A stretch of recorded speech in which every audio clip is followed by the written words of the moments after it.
السلام علیکم ورحمۃ اللہ وبرکاتہ۔ ان الحمد للہ نحمده ونستعینه ونستغفره ونؤمن به ونتوکل علیہ ونعوذ باللہ من شرور انفسنا ومن سیئات اعمالنا من يهده الله فلا مضل له ومن يضلل فلا هادي له واشهد ان لا اله الا الله واشهد ان محمدا عبده ورسوله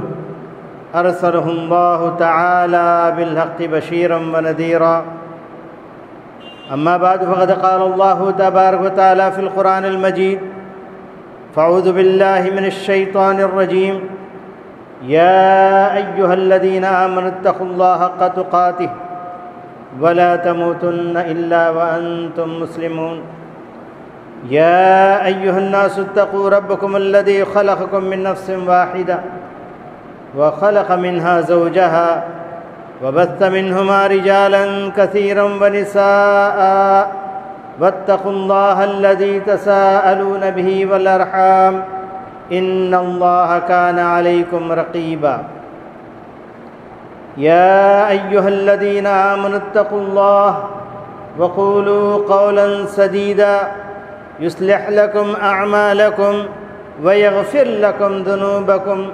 ومن یطع اللہ ورسولہ فقد فاز فوزا عظیما وقال اللہ تبارک وتعالی فی القرآن المجید وَإِذِ ابْتَلَى إِبْرَاهِيمَ رَبُّهُ بِكَلِمَاتٍ فَأَتَمَّهُنَّ قَالَ إِنِّي جَاعِلُكَ لِلنَّاسِ إِمَامًا۔ بزرگان ملت، عزیز دوستوں اور بھائیوں، اللہ تبارک و تعالیٰ نے حضرت ابراہیم علیہ السلام کو ساری دنیا کا امام بنایا۔ امام قدوہ ہوتا ہے، اور امامت کوئی معمولی چیز نہیں ہے۔ ایک اور جگہ اللہ تعالی نے ارشاد فرمایا ان ابراہیم کان امۃ واحدہ۔ حضرت ابراہیم علیہ السلام پوری کی پوری ایک امت تھے۔ عام طور اس کا ترجمہ ایسے ہی کیا جاتا ہے، لیکن یہاں امت اور امام یہ ایک ہی معنی میں، تین حروف کا مادہ حمزہ میم اور میم دونوں کے اندر ہے۔ دونوں کے معنی خطبہ کے ہیں۔ خطبہ یعنی نمونہ، اور یہ امامت اور یہ قیادت حضرت ابراہیم علیہ السلام کو ایسے ہی نہیں ملی، جس کے بارے میں اللہ تعالی ارشاد فرمایا وَإِذِ ابْتَلَى إِبْرَاهِيمَ رَبُّهُ بِكَلِمَاتٍ فَأَتَمَّهُنَّ قَالَ إِنِّي جَاعِلُكَ لِلنَّاسِ إِمَامًا۔ ابراہیم علیہ السلام کو ان کے پروردگار نے آزمایا، بِكَلِمَاتٍ بِامتحانات وَابْتِلَاءات۔ اللہ تبارک تعالیٰ نے بہت سے امتحانات میں آزمایا۔ جو حضرت ابراہیم علیہ السلام نے ان امتحانات میں کامیابی حاصل کی اور اس کے اندر وہ سرخرو ہوئے، تو اس کے بعد اللہ تبارک تعالیٰ نے کہا کہ میں تمہیں ساری دنیا کے لیے امام بنا دیا۔ محترم عزیز دوستو اور بھائی، بہت سی چیزوں میں حضرت ابراہیم علیہ السلام ہمارے لیے نمونہ ہیں، لیکن دو چیزوں کے بارے میں بہت زیادہ مشہور ہو چکے ہیں، اور انہی کی قیادت میں اور انہی کی سنت میں دو بڑے کام امت مسلمہ کے اوپر فرض قرار دیے ہیں۔ یہ ایک حج بیت اللہ ہے، اور دوسرے قربانی ہے۔ اور قربانی اور حج بیت اللہ، یہ دو چیزوں کے لیے حضرت ابراہیم علیہ السلام ہی نہیں بلکہ ان کا پورے کا پورا خاندان ہمارے لیے نمونہ ہے۔ ان دنوں میں چونکہ حج بیت اللہ مخصوص لوگوں کے لیے ہو چکا ہے، ان دنوں میں حج بیت اللہ کے لیے کافی پابندیاں آ گئی ہیں، ورنہ یہ وہ دن ہوتے تھے جس کے اندر ساری دنیا کے اندر ہلچل ہوتا تھا، اور ساری دنیا سے لوگ امنڈ کر آتے تھے حج بیت اللہ کے لیے، کعبۃ اللہ تشریف لاتے تھے، وہاں سے وہ تمام مناسک جس کو اللہ تبارک تعالیٰ نے حضرت ابراہیم علیہ السلام کے ذریعے حج کے لیے ضروری قرار دیا، وہ سارے مناسک پورے کر کے یہاں سے جاتے تھے۔ تو میرے عزیز دوستوں اور بھائیوں، اس لیے حج بیت اللہ کا جو موضوع ہے ایک بازو رکھتے ہوئے اگر ہم دوسرا موضوع جس کو ہم قربانی کہتے ہیں اس موضوع کا آج اختیار کریں تو ہمیں اس کے اندر کئی چیزیں ایسی ملتی ہیں جو حضرت ابراہیم علیہ السلام کی طرف سے ایک نمونہ ہے۔ حضرت ابراہیم علیہ السلام کے بارے میں یا حضرت ابراہیم علیہ السلام کی قربانی کے بارے میں تفصیلات میں جانے سے پہلے اس قربانی کا تعلق حضرت ابراہیم علیہ السلام سے کیا رہا وہ ہمیں پہلے دیکھنا ہے۔ صحابہ رضوان اللہ علیہم اجمعین نے نبی اکرم صلی اللہ علیہ وسلم سے آ کر پوچھا، اے اللہ کے رسول صلی اللہ علیہ وسلم، ما هذه الاضاحی، اے محمد صلی اللہ علیہ وسلم یہ جو قربانیاں ہم دیتے ہیں، اونٹ کی قربانی، گائے کی قربانی اور بکرا اور بکری کی قربانی، مینڈا اور مینڈی کی قربانی، جو قربانیاں ہم دیتے ہیں آخر یہ قربانیاں کیا ہیں؟ تو نبی کریم صلی اللہ علیہ وسلم نے ارشاد فرمایا، سنت ابیکم ابراہیم، یہ حضرت ابراہیم علیہ السلام کا طریقہ ہے جس کو ہم نے اپنایا ہے۔ حضرت ابراہیم علیہ السلام کے لیے یہ بھی ایک آزمائش تھی، دیرینہ خواہش کے بعد اور بہت زمانے کے بعد بڑی عمر میں اللہ تبارک تعالیٰ نے حضرت ابراہیم علیہ السلام کو حضرت اسماعیل جیسا اکلوتا بیٹا عطا فرمایا، لیکن بعد میں یہ ہوا کہ اللہ تبارک تعالیٰ نے حضرت ابراہیم علیہ السلام کو اس معاملے میں بھی آزمانا چاہا۔ جب دیکھا کہ حضرت ابراہیم علیہ السلام حضرت اسماعیل علیہ السلام سے بہت زیادہ محبت کرنے لگے ہیں تو اللہ تعالیٰ نے آزمانا چاہا کہ ابراہیم علیہ السلام اس آزمائش کے اندر کھرے نکلیں گے کیا کھوٹے نکلیں گے؟ چنانچہ اللہ تعالیٰ نے حکم دیا کہ اسماعیل کو تم ذبح، اگرچہ کہ خواب میں نظر آنے لگا حضرت ابراہیم علیہ السلام نے اس کے بدلے میں کئی کفارے دیے، اونٹوں کو ذبح کیا، سب کچھ کیا، لیکن بار بار یہی خواب نظر آ رہا تھا، اور انبیاء علیہ السلام کے خواب سچے ہوا کرتے ہیں۔ چنانچہ حضرت ابراہیم علیہ السلام نے حضرت اسماعیل علیہ السلام کو بلا کر کہا، انی اری فی المنام انی اذبحک فانظر ماذا تری، اے اسماعیل میں خواب میں دیکھ رہا ہوں، اور انبیاء کے خواب سچے ہوتے ہیں، میں خواب میں تمہیں ذبح کر رہا ہوں، اب بتائیے تمہاری رائے کیا ہے؟ تو اسماعیل علیہ السلام نے افعل ما تؤمر یا ابت افعل ما تؤمر ستجدنی انشاءاللہ من الصابرین، اے ابراہیم، اے میرے ابا جان، آپ کو جو حکم ملا ہے اس کو کرتے جائیے، ضرور مجھے صبر کرنے والوں میں سے پائیں گے۔ چنانچہ یہ وہ قربانی تھی، دنیا کی ایک انوکھی قربانی تھی، باپ بیٹے کو اللہ کی راہ میں قربان کرنے کے لیے جا رہا ہے، لیکن اللہ تبارک تعالیٰ کو یہ قربانی مقصود نہیں تھی، اس قربانی کے بدلے میں ایک اور قربانی مقصود تھی، اس قربانی کے بدلے میں اللہ تبارک تعالیٰ ساری دنیا والوں سے قربانیاں چاہتا تھا، اس قربانی کو اللہ تبارک تعالیٰ قیامت کے دن تک باقی رکھنا چاہتا تھا۔ چنانچہ حضرت ابراہیم علیہ السلام کے لیے اللہ تبارک تعالیٰ نے جنت سے ایک مینڈا اللہ تبارک تعالیٰ عطا کر دیا، اور اس کو اللہ تبارک تعالیٰ نے ذبح عظیم کہا۔ تو اب آئیے انہی قربانیوں کی وجہ سے آج ہم عید قربان کیا کرتے ہیں، اور اس دن کے لیے پیارے نبی صلی اللہ علیہ وسلم نے ارشاد فرمایا یعنی قربانی کے دن ما عمل آدمی من عمل یوم النحر احب الى اللہ من احراق الدم انه لیاتی یوم القیامہ بقرونها واشعارها واظلافها وان الدم لیقع من اللہ بمکان قبل ان یقع من الارض فتیبوا بها۔ پیارے نبی صلی اللہ علیہ وسلم نے ارشاد فرمایا، بنو آدم کا بچہ یعنی آدم کا بیٹا کہ انہیں یوم النحر یعنی عید کے دن اللہ تبارک تعالیٰ کے پاس سب سے زیادہ محبوب ترین کام جو کرتا ہے وہ ہے اللہ کے راہ میں خون بہانا، یعنی انہو لیاتی یوم القیامہ، یہ قربانی قیامت کے دن ضرور آئے گی، بقرونہا اپنے سینگوں کے ساتھ اور اپنے بالوں کے ساتھ اور اپنے کھروں کے ساتھ، اور بے شک جب قربانی کا خون زمین پر پڑتا ہے، زمین پر پڑنے سے پہلے اللہ تبارک تعالیٰ کے پاس قابل قبول ہو جاتا ہے۔ فتیبوا بہا، ان قربانیوں سے تم خوش ہو جاؤ۔ تو میرے عزیز دوستوں اور بھائیوں، قربانی کا حکم تو واضح ہو گیا، البتہ اس کا اصل حکم کیا ہے، شرعی طور پر حکم کیا ہے؟ اس سلسلے میں علماء کرام دو گروہ میں گئے ہیں۔ کچھ لوگوں نے کہا قربانی ہر مستطیع کے اوپر واجب ہے، اور بعضوں نے کہا کہ نہیں یہ سنت ہے بلکہ سنت مؤکدہ ہے، اور جو لوگ سنت مؤکدہ کی طرف چلے ہیں اور انہی کے لیے دلائل زیادہ تر تائید کر رہی ہیں۔ تو بہرحال قربانی کی بڑی فضیلت ہے۔ قربانی کے لیے اب نبی کریم صلی اللہ علیہ وسلم نے بسا اوقات کچھ وعیدیں بھی سنائی ہیں قربانی نہ کرنے والوں کے لیے، اگرچہ کہ دلائل کے ذریعے وہ موقع بڑا کمزور ہے، لیکن پھر بھی یہ قربانی سنت مؤکدہ ہے۔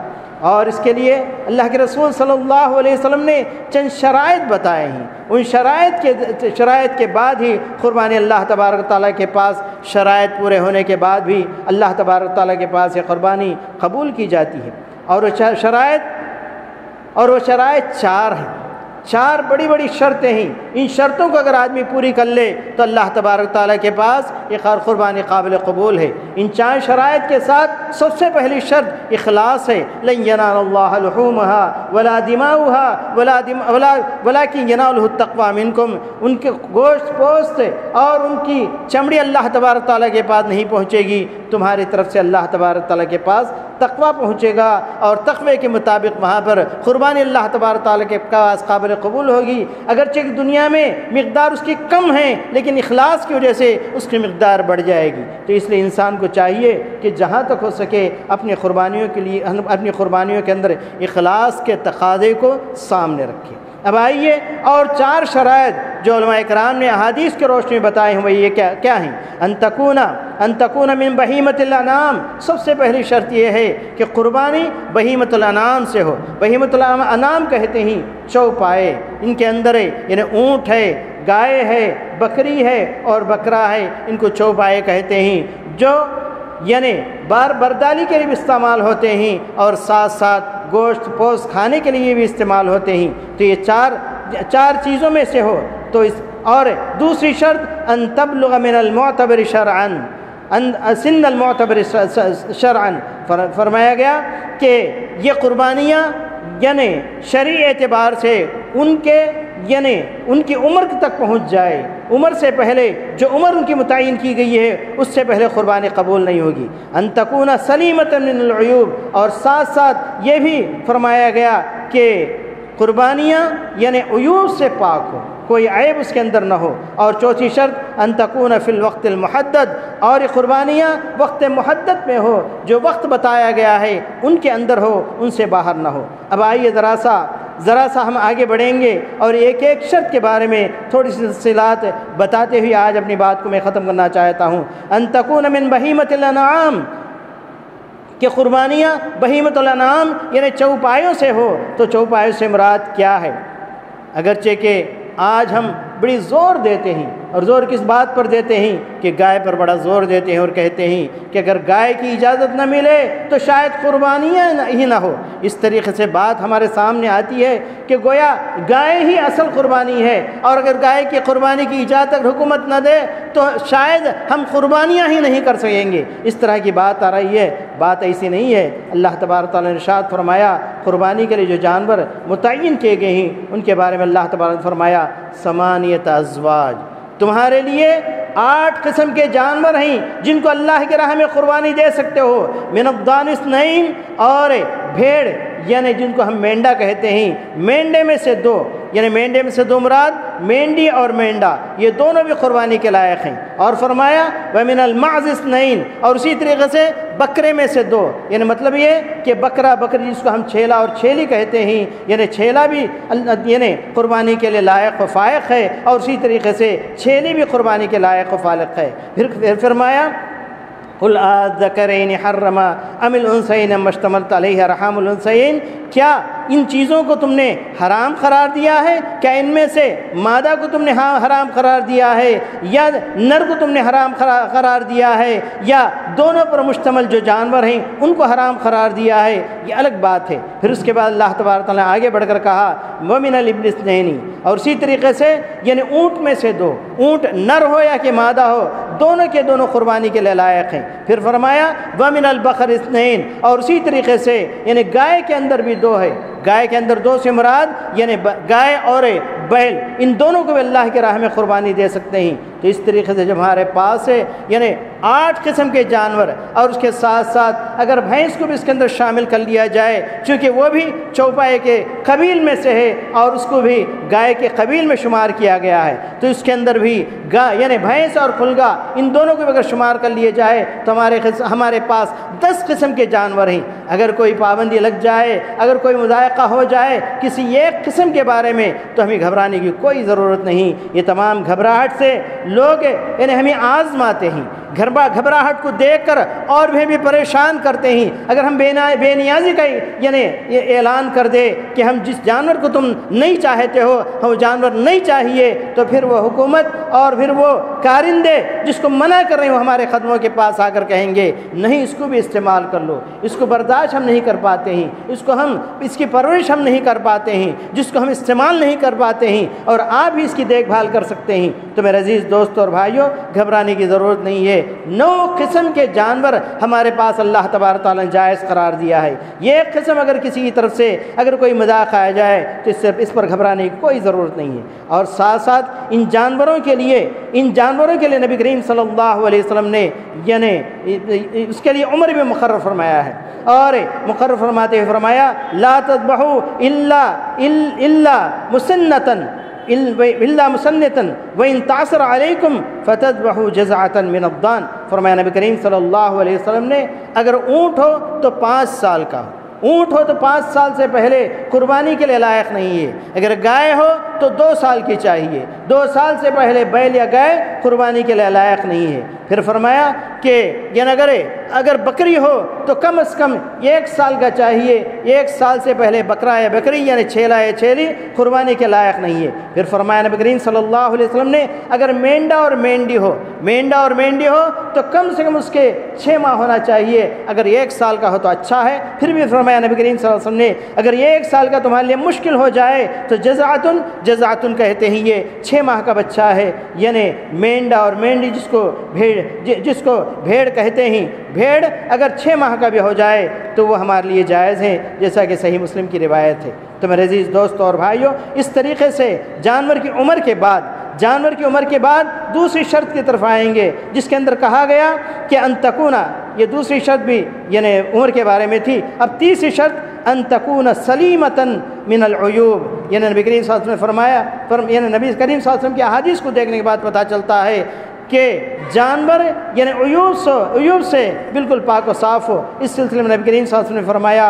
اربعن، اشارہ کرتے ہوئے فرمایا نبی کریم صلی اللہ علیہ وسلم نے 4 عیب سے بچنا چاہیے، جانور کے اندر 4 عیب نہیں ہونا چاہیے۔ اشارہ باصابعہ الاربع، 4 انگلیوں سے نبی کریم صلی اللہ علیہ وسلم اس کی طرف اشارہ کیا تاکید کے طور پر۔ پھر فرمایا العوراء البین عورها والمریضۃ البین مرضها والارجاء البین ضلعها والکبیرۃ التی لا تنقی۔ اس کے امام مالک نے موطا میں ذکر کیا ہے، فرمایا نبی کریم صلی اللہ علیہ وسلم نے وہ اندھا جانور جس کا اندھاپن بالکل واضح ہو، ایک آنکھ نکل گئی ہو اور ایک آنکھ نظر نہ آئے تو یہ اندھا پر ظاہر ہو، یعنی واضح طور پر اندھاپن اس کا عیب کے طور پر ظاہر ہوتا ہے جانور کے اندر، تو ایسا جانور اللہ کی راہ میں دیا نہیں جا سکتا۔ والمریضۃ، اور اسی طریقے سے ایک مریض جانور ہے، یعنی مطلب یہ کہ بیمار جانور ہے اور اس کی بیماری اس کے اوپر واضح ہے، تو ایسا جانور بھی اللہ کی راہ میں دیا نہیں جا سکتا۔ والارجاء البین ضلعها، اور فرمایا نبی کریم صلی اللہ علیہ وسلم نے یعنی ایک ایسا جانور جو لنگڑا ہے اور اس کا لنگڑا پر بالکل ظاہر ہے، تو ایسا جانور بھی اللہ کی راہ میں دیا نہیں جا سکتا۔ والکبیرۃ التی لا تنقی، اور وہ بوڑھا جانور ہے جس کے اندر کوئی گد نہ ہو، ایسا جانور بھی اللہ کی راہ میں دینا جائز نہیں ہے۔ اور اس کے علاوہ کان کٹا ہوا، سینگ کٹا ہوا، باقی دوسری روایتوں میں اس کا بھی تذکرہ آتا ہے، اور اس کے اندر بھی شرط لگائی گئی ہے کہ واضح طور پر اس کا سینگ ٹوٹا ہوا ہو، واضح طور پر اس کا کان کٹا ہوا ہو۔ تو اس طریقے سے لفظ واضح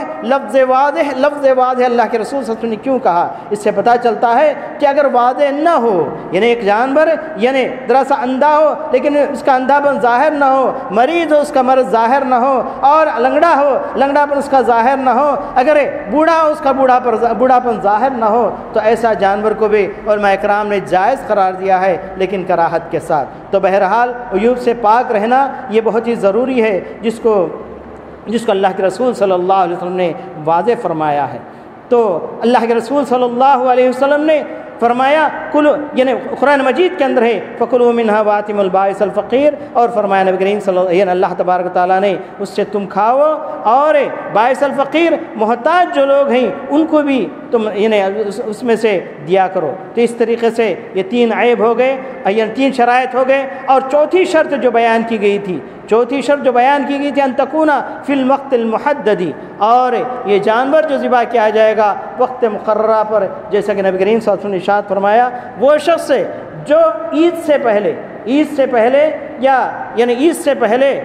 ذبح کر دیتا ہے اور جلد بازی سے کام لیتا ہے، تو اس شخص کے بارے میں نبی کریم صلی اللہ علیہ وسلم نے فرمایا کہ وہ تو اپنے گوشت کے لیے ذبح کیا ہے، قربانی کے طور پر اس کو قبول نہیں کیا جائے گا۔ اور یہ بھی اور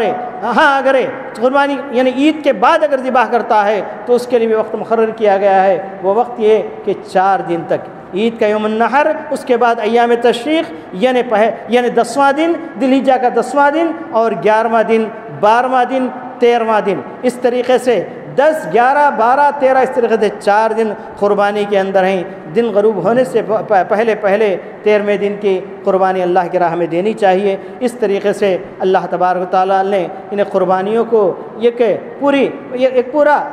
پورے احکام اللہ اور اس کے رسول کے ذریعے ہم تک پہنچ گئے ہیں، ان تمام باتوں کا خیال کرے۔ لیکن جو غلطیاں یہاں پر ہوتی ہیں، ان قربانی کے موقع پر جو غلطیاں یہاں پر ہوتی ہیں، جو ضروری سمجھا جاتا ہے، شریعت کے اندر نہ بھی ہو لیکن اس کو شریعت کے اندر لا لیا گیا ہے، جیسے جو عام طور پر جو غلطی ہوتی ہے، یہ قربانی ایک ہی آدمی کی طرف سے ہو، یعنی 1 سال باپ کی طرف سے، دوسرے سال بیوی کی طرف سے، تیسرے سال بیٹی کی طرف سے، چوتھے سال یعنی بیٹی کی طرف سے، اس طریقے سے ہر آدمی کے طرف سے ایک قربانی دیا کرتے ہیں، یہ بالکل غلط ہے۔ اللہ کے رسول صلی اللہ علیہ وسلم نے 2 بکرے اللہ کی راہ میں ذبح کر کے کہا، یہ ایک بکرے کے بارے میں کہا یہ محمد اور آل محمد کی طرف سے ہے، محمد اور محمد کے پورے خاندان کی طرف سے ہے۔ جب اللہ کے رسول صلی اللہ علیہ وسلم نے یعنی قربانی کے ثواب کو جب عام کیا ہے تو ہم کون ہوتے ہیں ایک شخصیت کے لیے محدد کرے؟ انفرادی قربانی کا ذکر کہیں بھی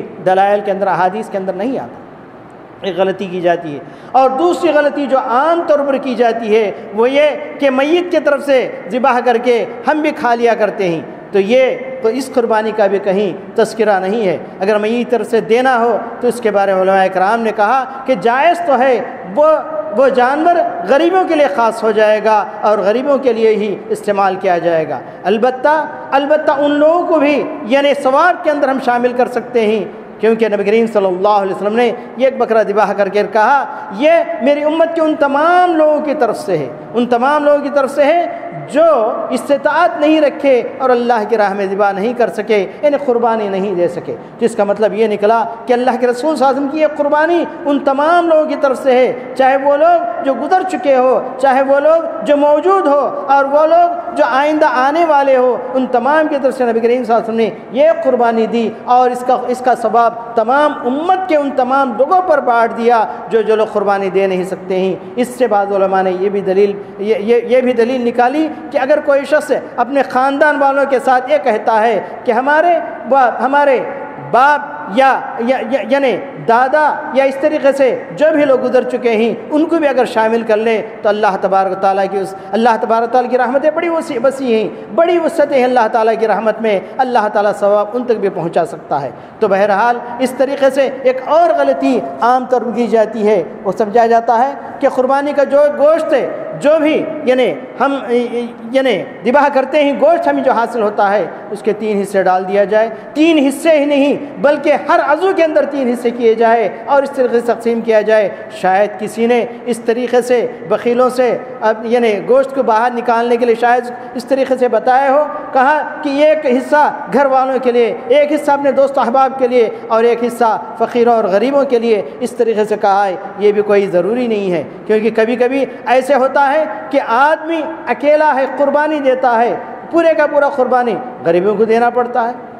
تو اگر غریبوں کو دینا تو کہ غلطی کر رہا ہے؟ غلطی تو نہیں کر رہا ہے۔ کبھی کبھی ایسے ہوتا کہ غریب نہیں ملتے، گھر والے بھی کوئی نہیں، پورے دوست و احباب کو کھلانا پڑتا ہے، کھلانے میں کوئی حرج نہیں۔ اور کبھی کبھی ایسا بھی موقع آتا ہے کہ نہ وہاں کوئی غریب ہے نہ کوئی دوست احباب ہیں، لیکن اس کا خاندان اور گھر والے بچے سب کے سب وہ کثرت تعداد ہے، بہت زیادہ ہیں، انہیں کو کھلانے کی ضرورت پڑ گئی ہے تو کیا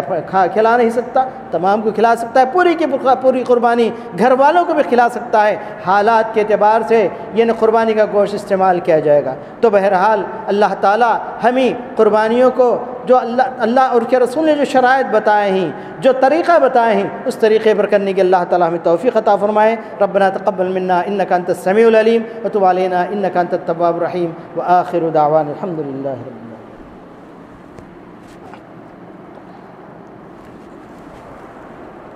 ان الحمد للہ